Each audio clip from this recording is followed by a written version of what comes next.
इनसे मिलिए, नाम है बाल्थाजार। एक 20 साल का लड़का, लेकिन इसे मोहब्बत हो जाती है एक 40 साल की लड़की से। हम इसे मॉमी लवर भी कह सकते हैं। खैर छोड़िए, कहानी की शुरुआत होती है एलिस को दिखाते हुए, जो रेबल मैगजीन के लिए एडिटर के तौर पे काम करती है। काम के मामले में वो जरा भी कॉम्प्रोमाइज नहीं करती, उसे हर चीज परफेक्ट चाहिए। अभी अपने काम के सिलसिले में ही ब्राजील में है। यहाँ पर सिर्फ जरा सा कलरिंग में फर्क होने की वजह से वो कर्मचारियों को दोबारा प्रिंट करने के लिए कहती है, जबकि ऐसा वो पहले ही 4 बार करवा चुकी है। कर्मचारियां थक चुके हैं, लेकिन फिर भी इसे फर्क नहीं पड़ता। उसकी ऐसी खड़ूस रवैया की वजह से ही उसकी प्रमोशन भी नहीं हो रही। यहाँ उसकी काम खत्म होते ही अपने घर पेरिस के लिए वो फ्लाइट पकड़ती है। बाल्थाजार भी इसी फ्लाइट में है। उसकी सीट इकोनॉमिक क्लास में थी, लेकिन कुछ गड़बड़ी के कारण उसे बिजनेस क्लास में शिफ्ट कर दिया जाता है, बिल्कुल एलिस के बगल में। वो बिजनेस क्लास की आरामदेह चीजों की मजे लेने में बिजी है, जबकि एलिस की ध्यान सिर्फ अपनी काम की तरफ। लेकिन अचानक टर्बुलेंस की वजह से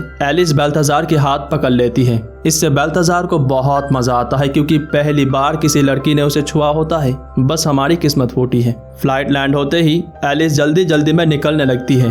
बाल्थाजार उससे बात करने की कोशिश करता है, पर वो उसे भाव नहीं देती। उसके जाने के बाद बाल्थाजार को उसकी पेन ड्राइव मिलती है, जो टर्बुलेंस की वजह से नीचे गिर गया था। लेकिन इससे पहले वो एलिस को पेन ड्राइव दे पाता, वो अपनी बहन एलिजाबेथ के साथ एयरपोर्ट से निकल लेती है। एलिस की डिवोर्स हो चुकी है। उसकी बेटी है, नाम है जोई। एलिजाबेथ को लगता है कि एलिस को दोबारा रिश्ते में आना चाहिए, इसीलिए वो एलिस को रिचर्ड के बारे में बताती है, जो पेशे में डॉक्टर है और एक बहुत ही अच्छा इंसान भी। लेकिन एलिस को इन सब चीजों में कोई दिलचस्पी नहीं है। ऑफिस में उसकी कलीग एनी उसे बताती है कि किसी बाल्थाजार के पास उसकी पेन ड्राइव है, लेकिन एलिस इस बात को सीरियसली नहीं लेती, क्योंकि अभी तक वो किसी बाल्थाजार को नहीं जानती और ना ही उसे ये पता है कि उसकी पेन ड्राइव खो चुकी है। उसकी बॉस विंसेंट लीजा को प्रमोशन देना चाहता है, जबकि एलिस को लगा था कि ये प्रमोशन उसे मिलने वाला है। लेकिन विंसेंट के हिसाब से उसकी उम्र हो चुकी है, लगभग 40 साल। ऊपर से उसकी कड़वी बातें विंसेंट के मन को नहीं भाता, जबकि लीजा यंग है, चार्मिंग है और अतीत में स्ट्रिपर भी थी।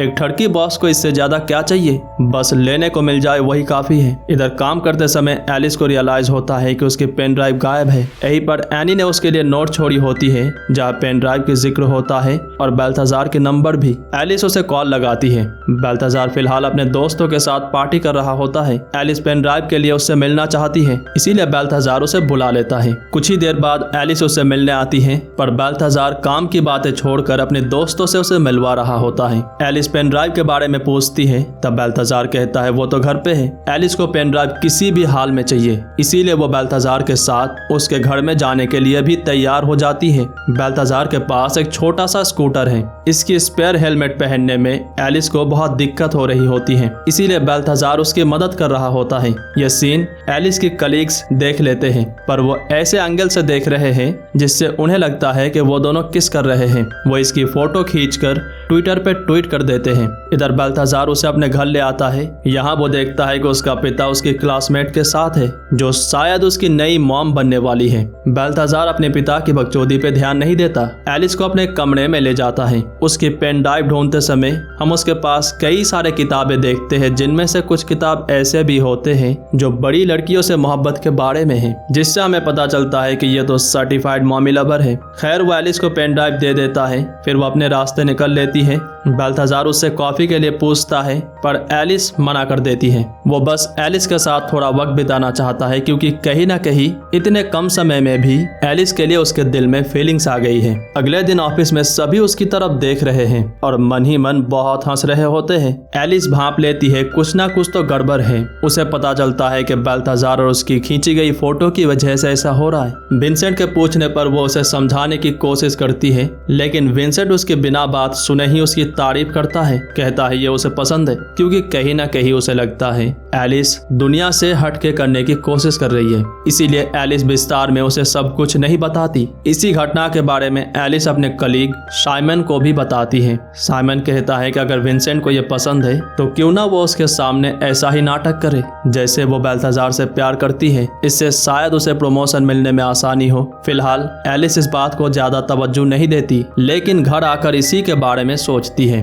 फिर अगले दिन ही वो बाल्थाजार के स्कूल में उसका इंतजार कर रही होती है। वो तो एलिस को यहाँ देखकर मानो जैसे खुशी से पागल हो जाता है। एलिस उसे कहती है कि अगर वह आज रात फ्री है तो वो दोनों कहीं घूमने जा सकते हैं। बाल्थाजार फौरन हाँ कर देता है। रात को एलिस उसे एक पार्टी में ले जाती है। दरअसल उसकी मोटिव है विंसेंट को इम्प्रेस करना ताकि उसे प्रमोशन मिले, लेकिन यहाँ उसकी मुलाकात विंसेंट से नहीं होती बल्कि उसकी कई कलीग से होती है। इनके सामने वो बाल्थाजार से थोड़ी रोमांटिक होने की कोशिश करती है और जोश जोश में कभी शराब तो कभी स्मोक कर लेती है। इस दौरान एलिजाबेथ उसे कॉल करके बताती है कि डॉक्टर रिचर्ड उसके इंतजार कर रहा है। बाल्थाजार को कुछ समझ नहीं आता, लेकिन डॉक्टर सुनते ही उसे इमरजेंसी फील होता है और जल्दी जल्दी में टैक्सी रोककर एलिस को घर भेज देता है। वो नशे में है। घर वापस आकर रिचर्ड से अजीबोगरीब सवाल पूछकर वो पूरा मीटिंग ही बिगाड़ देती है। अगले दिन एलिस उसे दोबारा एक पार्टी में ले जाती है। उसका मोटिव बस वही है, विंसेंट की नजर में आना। यहाँ पर एक फैशन शो के दौरान एक लड़की नीचे गिर जाती है। बाल्थाजार बिना किसी की परवाह किए उसकी मदद करता है, जबकि यहाँ मौजूद सभी के हिसाब से उसे ऐसा नहीं करना चाहिए था। इससे कंपनी की बॉस ट्रेसी की नजर उस पर जाती है। इसके बाद एलिस उसे विंसेंट से मिलवाती है। बाल्थाजार बहुत ही बड़बोला इंसान है, जो मन में होता है वही कह देता है, लेकिन विंसेंट को उसकी ये खुली रवैया बहुत पसंद आता है। लीजा बाल्थाजार से कुछ ज्यादा ही सवाल पूछ रही होती है, इसीलिए एलिस उसे अपने साथ डांस करने ले जाती है। एलिस अपने बॉस को दिखाते हुए उसकी करीब होने की कोशिश करती है, लेकिन यहाँ पर जोई की कुछ क्लासमेट्स भी आए होते हैं और वो इन दोनों की फोटो खींचने लगते हैं। एलिस ये नोटिस करते ही बाल्थाजार को लेकर पार्टी से निकल लेती है। इसके बाद सीधा अपने घर। एलिस के जाने के बाद बाल्थाजार मानो जैसे बेचैन हो जाता है। पता नहीं अब तक अपने दिमाग में वो क्या कुछ सोच चुका होगा। बाल्थाजार एलिस के फ्लैट में जाने की कोशिश करता है, लेकिन दरवाजा बंद है, इसीलिए बंदर की तरह दीवार से ही जाने की कोशिश करता है, लेकिन तभी एक आदमी बाहर आता है, जिससे इसे दरवाजा खुला मिल जाता है और मौके का फायदा उठाकर ये सीधा चला जाता है एलिस के फ्लैट तक। फिर इनके बीच वही होता है जो हम आपको यहाँ पर नहीं दिखा सकते। अगले दिन एलिजाबेथ और जोई के आने से पहले ही उसे रवाना करना चाहती है, पर उसकी एक स्नीकर गायब है और बारिश भी हो रही है, इसीलिए बाल्थाजार को यहाँ पर रुकना पड़ता है। कल रात के बाद ये दोनों ही बहुत ही ऑकवर्ड फील कर रहे होते हैं। कुछ ही देर बाद यहाँ पर एलिजाबेथ और जोई आती है। एलिस बाल्थाजार को अपने इंटर्न के तौर पे इंट्रोड्यूस करती है। उसे अलविदा कहने से पहले एलिस उसे एक चुम्मी देती है। काफी अच्छी शुरुआत है, पर मेरी क्यों जल रही है। खैर, अगले दिन बाल्थाजार उसे अपने पिंक स्कूटर पे राइड पे ले जाता है। हालांकि एलिस ने यह सिलसिला शुरू की थी सिर्फ अपने फायदे के लिए, लेकिन अब कहीं ना कहीं उसके मन में भी बाल्थाजार के लिए फीलिंग्स आना शुरू हो गई है और अब तो वो जहां मौका मिले वही शुरू हो जाते हैं। इधर ऑफिस में लीजा उम्र की वजह से उसकी मजाक बनाने की कोशिश करती है, लेकिन एलिस सेक्स के बारे में कुछ ऐसे हटके बातें कहती है जो हर किसी को बहुत पसंद आता है और विंसेंट उसकी कई बातें अपनी मैगजीन पे छाप देता है, जो देखते ही देखते वायरल हो जाता है। एलिस को बहुत ही टेंशन हो रही है क्योंकि वो बस बाल्थाजार की फायदा उठा रही है और जब उसे इसके बारे में पता चलेगा तो शायद वो उसके चेहरा भी देखना नहीं चाहेगा। उसी रात बाल्थाजार एलिस को चोरी छुपे कम्युनिस्ट पार्टी की मीटिंग रूम में ले जाता है। यहाँ पर वो दोनों बहुत ही अच्छा वक्त बिताते हैं, लेकिन एलिस उसे कहती है अब वो दोनों नहीं मिल सकते, दोनों में बहुत ही ज्यादा एज डिफरेंस है। बाल्थाजार बिल्कुल निराश हो जाता है।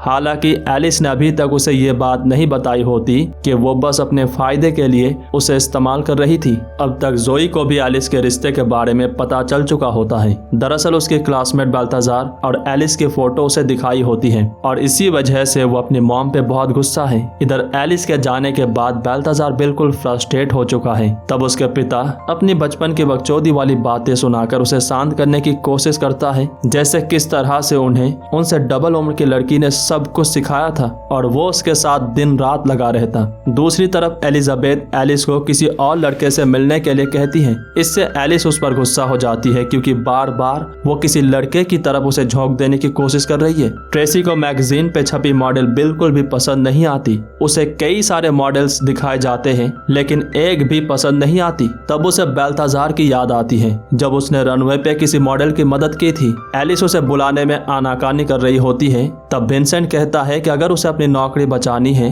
तो वो बाल्थाजार को जितना जल्दी हो सके फोटोशूट के लिए बुलाए। एलिस बाल्थाजार को फोन लगाती है, लेकिन वो तो उसके जाने के गम में डूबा हुआ है। उसके पिता भी उसकी ये हालत देखकर हैरान हो जाते हैं। इधर फोन रिसीव ना होने पर एलिस उसके घर पे चली आती है। ल्यूक उसे देखते ही पहले बाल्थाजार को इन्फॉर्म करता है और फिर उसे पहनने के लिए अपना शर्ट भी देता है क्योंकि उसके सारे शर्ट्स में से शराब की बू आ रही है। फिर वो किसी दिलजले आशिक की तरह शराबी की एक्टिंग करने लगते हैं, ऐसे जैसे उसकी मोहब्बत ने उसके लौड़े लगा दिए हो, ताकि एलिस को यह ना लगे कि बाल्थाजार पगला गया है। फिर ये दोनों खुली हवा में जाते हैं जहां एलिस बाल्थाजार को एक मॉडल के तौर पे फोटोशूट के बारे में बताती है। बाल्थाजार को यह बिल्कुल भी पसंद नहीं आता क्योंकि उसे लगा था कि एलिस यहाँ उसे मिलने आई है, पर वो तो यहाँ सिर्फ अपने काम की वजह से आई है। फिर भी बाल्थाजार फोटोशूट के बारे में सोचेगा ये बोलकर चला जाता है। इधर फोटोशूट के लिए सब कुछ तैयार हो चुका है, बस इंतजार है बाल्थाजार की। एलिस उम्मीद लगाए बैठी है कि वो आएगा, पर मन ही मन वो भी सोच रही होती है कि शायद वो नहीं आएगा।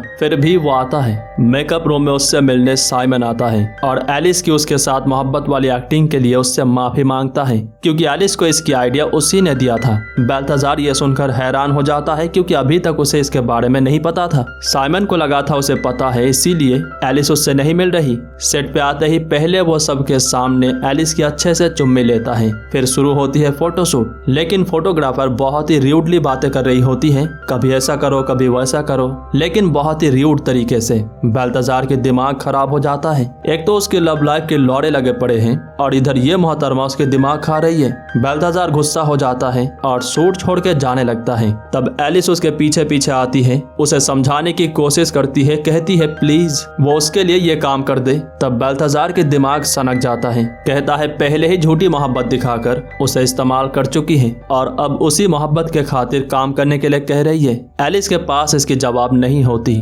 बाल्थाजार यहाँ से चला जाता है। फोटोशूट के दौरान जो मॉडल उसके साथ काम कर रहे थे वो बाल्थाजार को उसके साथ मजे करने के ऑफर देते हैं, लेकिन वो ठुकरा देता है। इधर एलिस को बाल्थाजार की यादें बहुत ही सता रही होती हैं। जोई को भी अपनी माँ की ऐसी हालत देखकर बहुत ही बुरा लगता है और अब कहीं न कहीं उसे उनके रिश्ते से कोई प्रॉब्लम नहीं है। एलिस को बाल्थाजार की खोया हुआ जूता मिलता है और उसकी वो पुरानी यादें ताजा हो जाती हैं। एलिस बाल्थाजार से कांटेक्ट करने की कोशिश करती है, लेकिन नहीं हो पाता। तब वो सीधा चली आती है उसके स्कूल में। स्टूडेंट्स को लगता है वो टीचर है, इसीलिए वो सीधा उसे क्लासरूम में भेज देते हैं। यहाँ पर एलिस अपने पिछले बर्ताव, अपनी मोहब्बत की झूठी नाटक, इन सब के लिए बाल्थाजार से माफी मांगती है सबके सामने। फिर पूरे क्लासरूम के सामने ये दोनों किस करने लगते हैं, जबकि असली टीचर बाहर इंतजार कर रही है। अब ये दोनों एक साथ है। एलिस ने एक किताब लिखी है जिसकी शुरुआत कुछ ऐसी है, जैसे न्यूटन को एप्पल की वजह से ग्रेविटी के बारे में पता चला, ठीक वैसे ही उसे स्नीकर की वजह से मोहब्बत के बारे में पता चला।